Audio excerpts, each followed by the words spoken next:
चित्रपट सृष्टीमधील ज्येष्ठ कलावंत, अभिनेते, पट कथालेखक, संवाद लेखक या व्यक्तीबद्दल जाणून घेणार आहोत. नमस्कार, मी किशोर पहारे के यूट्यूब चॅनलमध्ये आपले स्वागत आहे. तब्बल 4 दशकं सिनेमासृष्टीवर राज करणाऱ्या अभिनेत्याचे नाव आहे कादर खान. 42 के करीब मुझसे पहले मेरे 4 भाई थे. वो हुए 8 साल की उम्र को पहुंचे और फौत हो गए, गुजर गए, मर गए. तो पहला हुआ फजल रहमान, फिर हुआ शमसुर रहमान, फिर तीसरा हबीब रहमान और चौथा मैं. रहमान की वजह ये थी कि मेरे वालिद का नाम अब्दुर्रहमान था और जब मेरी पैदाइश हुई तो मेरी वालदा ने दीवानावार होकर कहा कि ये जगह मेरे बच्चों के लिए लायक नहीं है और मैं यहाँ से चला जाना चाहती हूँ. अब मुझे यहाँ से ले जाओ. कहाँ जाएंगे? गुर्बत, तंगदस्ती, ये माहौल था और खाने को पैसे नहीं थे. तो वालिदा के ठेठ ऑर्डर पर मेरे वालिद ने एक कानवाई में उनको बिठाया, एक फौजी गाड़ी में, और वहाँ से जो है चलते हुए हम लोग सफर करते हुए हिंदुस्तान आए. हिंदुस्तान में भी बम्बई जैसे शहर में शायद मेरा मुकद्दर मुझे यहाँ खींच लाया था और मैं यहाँ आया. और एक ऐसे इलाके में जो हिंदुस्तान का सबसे गंदा इलाका, स्लम, डर्टीएस्ट स्लम. आप सोच लीजिए कि वहाँ पर ब्रॉदल हाउसेस थे, प्रोस्टिट्यूशन था, शराब बिकती थी, जुआ होता था और मर्डर होते थे सुबह शाम. और वहाँ मैं रहने लगा. अब दिक्कत होने लगी. इतनी परेशानी के बाद मेरे वालिद और मेरे वालदा में निबाह नहीं हो सका, क्योंकि वो एक सीधे साधे इलाके में रहते थे, गुर्बत वाले इलाके में, जहाँ रोटी से कुछ सेब खा लेते थे. वहाँ सेब तो बहुत आम है, सेब और रोटी खाना. इसमें कंधार में या काबुल में. और हम वहाँ से अब यहाँ पे आने के बाद वो हालत तो रही नहीं, न सेब था न रोटी थी. और मेरी वालिदैन में निबाह नहीं हुआ और दोनों में तलाक हो गया. तलाक के बाद मेरे नाना और मेरे मामू आए बॉम्बे. वो कोयटे में जा रहते थे, चीन में. और वो आके उन्होंने कहा कि एक जवान औरत का तनहा बगैर किसी शौहर के इस गंदे इलाके में रहना मुमकिन नहीं है. अब तुमको दोबारा शादी करनी होगी. और my mother was forced to marry another second time. And बस उसमें बहाव में आ गई. क्या करती. और मेरे बेटे अपने औलाद को सीने से लगाए रखने के लिए उन्होंने वो कर लिया शादी.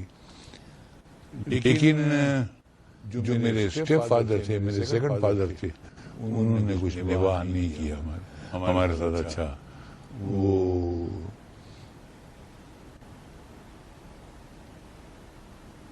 बस रोटी फराहम नहीं कर पाते थे. हम लोग फाके मस्ती में जीते थे.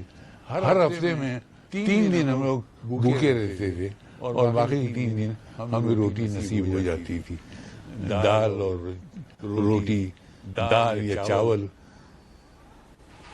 अब मेरे वालिद जाके किसी मस्जिद में पेश इमाम हो गए اور انہوں نے مجھ سے کہا کہ ٹنٹن پورا کی ایک مسجد تھی ڈونگری میں، یہاں پر ایک علاقہ ہے ڈونگری، وہاں پر ایک مسجد ہے، اس کا نام ہے ٹنٹن پورا، اس گلی کا نام ہے ٹنٹن پورا، اور اس میں جو ہے میں جا کے ان کے پاس کھڑا ہو جاتا تھا، میں کہوں گی 2 روپے چاہیے، وہ کہے تو میرے پاس ہمیشہ 2 روپے کے لیے چلا آتا ہے، میں کہاں سے دوں تجھے، میری اوقات نہیں ہے۔